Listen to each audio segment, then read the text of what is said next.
In Sudan, where yet another ceasefire between the army and the paramilitary rapid support forces has been repeatedly violated. The humanitarian situation is fast deteriorating, with the warring generals showing little appetite to negotiate. Civilians continue to flee the capital Khartoum and other battle zones as foreign governments push forward with the evacuation of their nationals. Heba Morgan begins our coverage, and a warning: her report contains graphic images. Residents of Khartoum tried to escape on the first day of a 72-hour ceasefire announced by the warring sides. They'd been caught up amid heavy bombardment for 11 days. Now they're faced with other difficulties in trying to leave. The scarcity of fuel has made it hard even to reach bus stations. The cost of transportation to other cities has skyrocketed. Those who have cash are getting out, heading to the Egyptian border, trying to see if they can get to the Ethiopian border and whatever. But there's a lot of many hundreds, thousands of other Sudanese who don't have that luxury. And I don't know what they're going to do. The poor majority who can't leave are the most exposed. We are really suffering. To begin with, fuels have run out, bakeries are closed, and we cannot find a loaf of bread. The same for meat.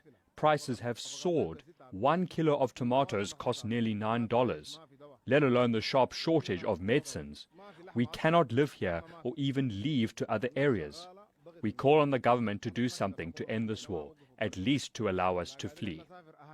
And despite the U.S. brokered humanitarian ceasefire, the fighting has continued in parts of the Sudanese capital Khartoum and elsewhere. In Durman, a shell landed in a Rumi hospital, wounding over a dozen people, including patients and medical staff. Al Rumi Hospital is the latest in the capital to be hit by artillery, forcing its closure and adding to a worsening situation. Its patients were evacuated to a nearby medical facility that was already dealing with an influx of people injured from nearly 2 weeks of fighting. Ending the war is not what the two warring sides meant by the ceasefire.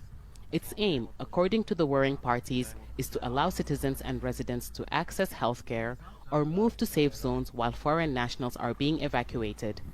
But while those foreign nationals are being taken to the safety of their own homes abroad, these Sudanese are being forced to leave theirs.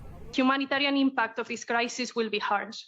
Before this crisis, Sudan hosted more than 1 million refugees and 3.7 million were internally displaced. The UN says at least 20,000 Sudanese refugees have arrived in Chad. And on Sudan's border with Ethiopia, a similar scene. Sudanese civilians and nationals from up to 23 countries, all desperate to leave. Heba Morgan, Al Jazeera, Khartoum. The UN Secretary-General has called on Sudan's warring generals to silence the guns. Antonio Guterres told the UN Security Council the conflict will not be resolved on the battlefield. Our diplomatic editor, James Bays, reports. In its first open meeting on Sudan since the crisis started, the Security Council received a dismal picture of the situation inside the country, with the UN Secretary-General telling them violence could soon spread. These 10 days of violence and chaos are heartbreaking. A prolonged, full-scale war is unbearable to contemplate. Sudan borders 7 countries, all of which have either been involved in conflict or seen serious civil unrest over the past decade. It is a gateway to the Sahel, where insecurity and political instability are making an already catastrophic humanitarian situation even worse. The Secretary-General's special representative for Sudan was recently relocated from Khartoum, joining an 800-kilometre overland convoy to Port Sudan, from where he briefed the Council. The two generals continue trading accusations and issuing competing claims of control over key installations. There is yet no unequivocal sign that either is ready to seriously negotiate, suggesting that both think that securing a military victory over the other is possible.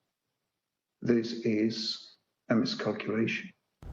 For now, the Security Council's been unable to agree a further statement on Sudan. There are plenty of things they could do. They could accuse the two rival generals of war crimes, even put sanctions on them, but they know the international community for now must continue to deal with both men to try and keep the patchy ceasefires continuing.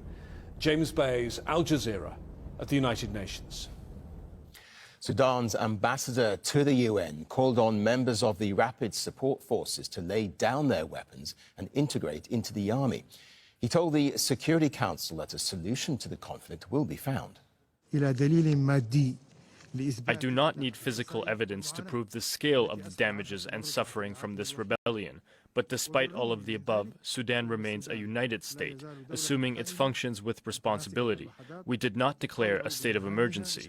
The events have not had a regional spillover. Sudan will defeat these difficult circumstances.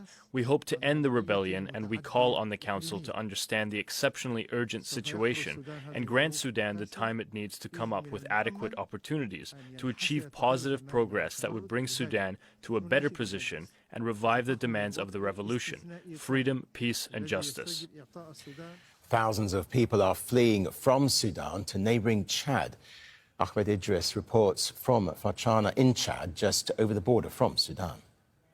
This is a region that has hosted thousands, hundreds of thousands, in fact, between 400 to 600,000 refugees from the Darfur region. And with the United Nations predicting 170,000 or even 200,000 people crossing over into Chad, things are getting desperate. On our way to Fachana here, we're seeing truckloads of the World Food Programme trying to reach this area so as to start the distribution of food. And we understand that hundreds more are waiting to cross into Chad near the border area, 60 kilometers from where we are now at Adre. And basically, the World Food Programme is trying to quickly deploy as many trucks as it can to get to that particular location. With the two sides still violating ceasefire agreement, first the Eid ceasefire agreement and now the 72-hour ceasefire agreement, there is little confidence that this conflict will be resolved anytime soon. And this is giving